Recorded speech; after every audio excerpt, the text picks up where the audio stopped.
Mais quels animaux étranges vivent dans les profondeurs des océans? Aujourd'hui, je nous ai trouvé 4 espèces tout simplement aliens qui vous donneront des sueurs froides si vous avez déjà eu peur de ce qui se cache en dessous de vous dans les océans. Je vous préviens d'avance, certaines se trouvent même dans les eaux côtières françaises.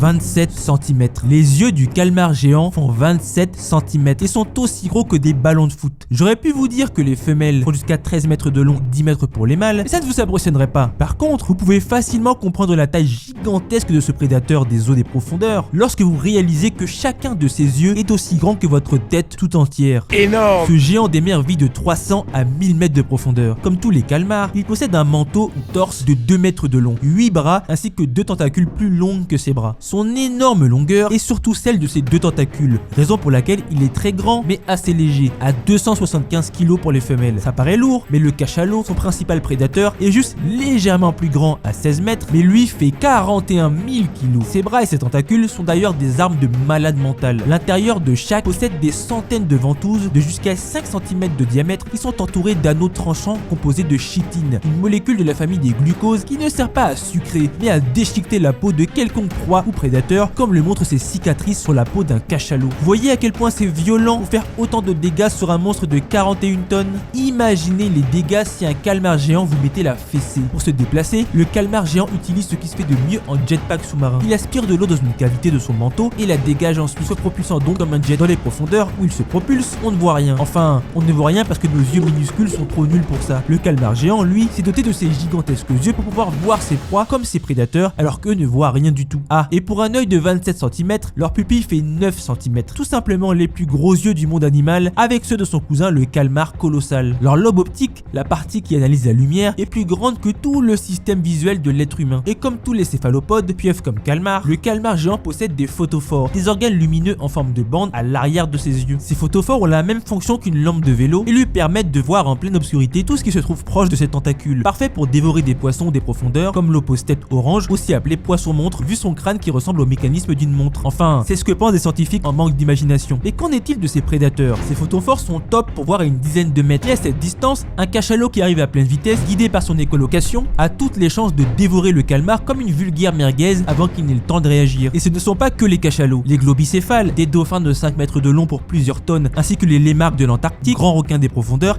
apprécient également une bonne soupe de calmar. Dans le noir absolu, les cachalots, aidés de leur écolocation, peuvent facilement détecter des calmars à plus de 100 mètres. Sauf que notre ami, lui, n'a pas d'écolocation. Dans le noir absolu, il est donc une proie facile. C'est pourquoi il a développé des yeux aussi énormes. Leur vision est leur première arme de défense. Et comme ses grands yeux sont placés sur les côtés, il peut facilement voir devant et derrière si une menace s'approche. Mais là, vous allez me dire qu'il n'y a rien à voir puisqu'il fait tout noir. Avec des yeux aussi grands, le calmar géant peut voir des détails très petits et capter les moindres petites lumières. Or, à ces profondeurs, du plancton bioluminescent existe en suspension dans l'eau de mer. Lorsque les cachalots ou autres insolents des mers nagent, ces planctons se mettent à briller. Ils sont très petits, mais avec ses gros yeux, le calmar peut voir leur lumière à plus de 100 mètres, la même distance fonctionnelle que l'écolocation des cachalots typiquement. Donc aussitôt un cachalot repère un calmar, aussitôt celui-ci se rend compte de la menace et peut tenter de fuir ou se mettre en position pour la bagarre.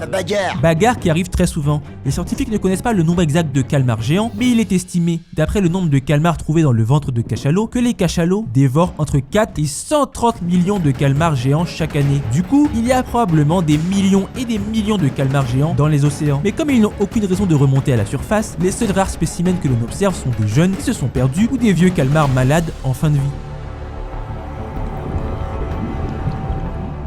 Les poissons pêcheurs sont des carnivores purs qui se sont adaptés à une vie d'assassin qui capture ses proies sans leur laisser quelconque espoir de survivre. Si vous avez envie de jouer avec eux, ces dangers publics maritimes vivent jusqu'à environ 1500 mètres de profondeur. Faites gaffe tout de même, ils possèdent une énorme tête qui contient une bouche en forme de croissant de lune pleine de longues dents semblables à des poignards. Et quand je dis faites gaffe, je sais que certains d'entre vous pensent que ce sont des petits poissons fragiles. Sauf que les dames poissons pêcheurs peuvent faire jusqu'à 1 mètre de long. Ça devrait suffire à calmer votre insolence. Et ce sont les femelles qui peuvent être aussi grandes, car dimorphisme sexuel oblige, les mâles ne sont que des petites crottes. Croyez-moi, cette insulte est méritée, je vous expliquerai un peu plus loin pourquoi. Les poissons pêcheurs sont tous des escrocs qui attirent leurs victimes avec un piège qui sort de leurre. Ce leurre, appelé ilicium, est une transformation de la première épine de la nageoire dorsale. Ce leurre incite ses victimes à venir voir ce qui se passe et paf, l'au-delà. Mais bon, quand on vit de l'obscurité, encore faut-il que la proie puisse voir cette arnaque. C'est pourquoi la plupart des femelles pêcheuses ont développé la ruse parfaite, un organe bioluminescent à la pointe de leur ilicium qui permet d'hypnotiser ces petits poissons dans les ténèbres avant de les avaler d'une bouchée. Mais comment comment un poisson avec une tête d'alien produit-il de la lumière? En gros, il a fait un échange de cartes Pokémon. Ces femelles se sont mises en relation symbiotique avec différentes bactéries, vivent dans une sorte de poche réflectrice qui contient des cristaux dans et autour de son ilicium. Dans certains cas, ces bactéries qui veulent absolument jouer à faire de la lumière n'ont pas les éléments chimiques pour ce faire. Du coup, c'est Madame Pêcheuse qui leur apporte les éléments manquants. Du coup, lumière. Du coup, guet-apens. Et chez la plupart des espèces, leur énorme bouche peut s'ouvrir aussi large que leur grosse tête et ces deux mâchoires peuvent s'incliner de sorte que les dents forment ensuite un piège qui force la victime à glisser vers l'estomac sans aucune possibilité de fuite. Et si ça ne suffisait pas, le poisson pêcheur peut non seulement déformer ses mâchoires, mais aussi son estomac, puisque ses os sont fins et flexibles de manière énorme, lui permettant d'avaler tout cru des proies qui font jusqu'à 2 fois sa taille. Imaginez écarter votre mâchoire et votre estomac à un tel point que vous pourriez avaler un sanglier tout entier. Rien que de penser aux brûlures d'estomac pendant cette digestion interminable, ça me met en PLS. La raison pour l'expliquer est assez simple. Là où vit le poisson pêcheur, il n'y a pas grand chose à manger. Donc s'il y a tout à coup des victimes à se mettre sous la dent, mieux vaut être capable d'en absorber un maximum, car si cela se trouve, vous n'allez pas manger autre chose avant une semaine. Maintenant, il faut que je vous parle de pourquoi les mâles ne sont que des petites crottes. Puisqu'ils vivent dans des endroits assez vides, ils se contentent de se laisser flotter en pure léthargie à attendre que des victimes passent par là. Et c'est exactement la même chose pour la reproduction. Si vous êtes une bonne grosse femelle qui se laisse flotter, difficile de trouver des mâles pour se reproduire. Quand les scientifiques ont commencé à capturer des poissons pêcheurs, ils ont remarqué deux choses qui ne faisaient aucun sens. D'abord, ils ne capturaient que des femelles. Où étaient donc les mâles? Ensuite, ces femelles avaient toutes un ou plusieurs parasites attachés à elles. Et puis, ils ont compris. Ces parasites ne sont pas des envahisseurs insolents. Ces parasites sont les mâles de l'espèce. Chez certains poissons pêcheurs, mâles et femelles ne se rencontrent que tellement rarement que lorsqu'un petit mâle voit une magnifique dulcinée, il la mord. Pas pour lui faire mal, mais pour fusionner avec elle. Une fois qu'il l'a mordue, il sécrète une enzyme qui fait fondre sa propre bouche et la peau de la femelle jusqu'à ce que son corps et celui de la femelle soient fusionnés. Le mâle devient ensuite totalement dépendant de la femelle en se nourrissant des nutriments qui proviennent de la femelle. En échange, il permet à la femelle de disposer de sperme dès qu'elle est prête à se reproduire et sur plusieurs différentes reproductions, car le mâle reste incorporé au corps de la femelle à vie. La cerise sur le gâteau, il n'y a pas de jaloux chez ces mâles crottes. Chez certaines espèces, il peut y avoir jusqu'à 8 mâles qui fusionnent avec une même femelle. Pour ceux qui sont offensés par une telle manière de vivre, sachez que d'autres espèces de pêcheurs utilisent cette méthode que de manière optionnelle, voire pas du tout chez des espèces où mâles ou femelles sont suffisamment abondants pour ne pas avoir besoin de recourir à ces formes folles de reproduction.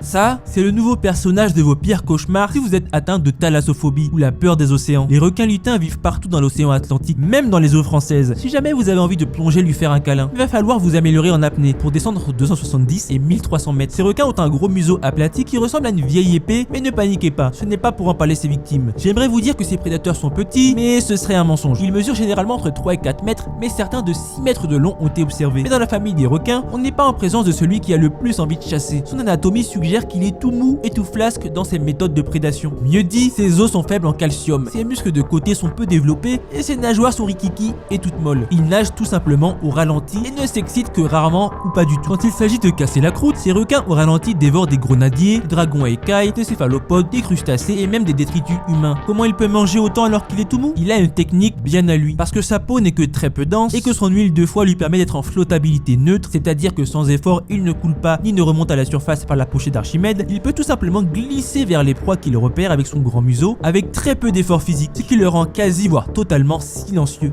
Dans un monde très sombre où vous ne pouvez ni voir ni entendre l'insolence d'un prédateur qui se dirige droit vers vous, vous avez de grandes chances de vous faire manger le fessier. Et quand on parle de se faire dévorer, le requin lutin sait comment s'assurer un bon repas. Ses mâchoires peuvent se propulser vers l'avant et en finir avec les espoirs de longue vie heureuse de ses proies, le tout en à peine 1,4 secondes. J'aimerais vous en dire plus, mais ce requin aime vivre en paix dans les profondeurs sans qu'on ne le dérange. Donc pour l'instant, c'est tout ce qu'on sait. En voilà un bien étrange. Les poissons revenants sont des poissons qui ont des grands yeux télescopiques qui, comme vous le voyez ici, prennent toute la place. En fait, ces yeux sortent même de leur tête, tout en étant enfermés dans un genre de grand dôme transparent fait de tissu mou. Ces yeux regardent au-dessus, mais ils peuvent aussi regarder vers l'avant si nécessaire. Ne faites pas attention aux trucs qui ressemblent à des yeux à l'avant par contre. Ce ne sont pas des yeux, mais ces narines. Pourquoi est-ce qu'ils ont un dôme transparent? Parce qu'elles sont intelligentes ces bestioles, qui vivent à plusieurs centaines de mètres de profondeur. Déjà, leurs yeux peuvent capter beaucoup plus de lumière qui arrive de plusieurs directions différentes. Et ça protège aussi leurs yeux des dards plupart des siphonophores, ces êtres qui vivent en colonie car les poissons revenants leur volent leur goûter. Un peu comme les poissons pêcheurs, ces revenants ont des organes lumineux qui brillent dans la pénombre grâce à des bactéries bioluminescentes et symbiotiques. Mais cette fois, c'est pour la défense plutôt que pour le massacre. Certaines espèces de poissons revenants utilisent ces organes dans une forme de contre-illumination qui sert de camouflage. En ayant ces organes sous son ventre, tout prédateur en dessous du poisson revenant, s'il regarde vers le haut, va voir la lumière du revenant se fondre dans la lumière des eaux moins profondes, illuminée par un résidu de lumière du soleil. Du coup, quand le prédateur regarde vers le haut, il ne voit rien que la lumière ambiante et non pas le poisson revenant. Voilà pour quelques espèces qui peuplent les ténèbres des océans. Si vous voulez en savoir encore plus, dites-le en commentaire. Allez, on se voit dans la prochaine vidéo.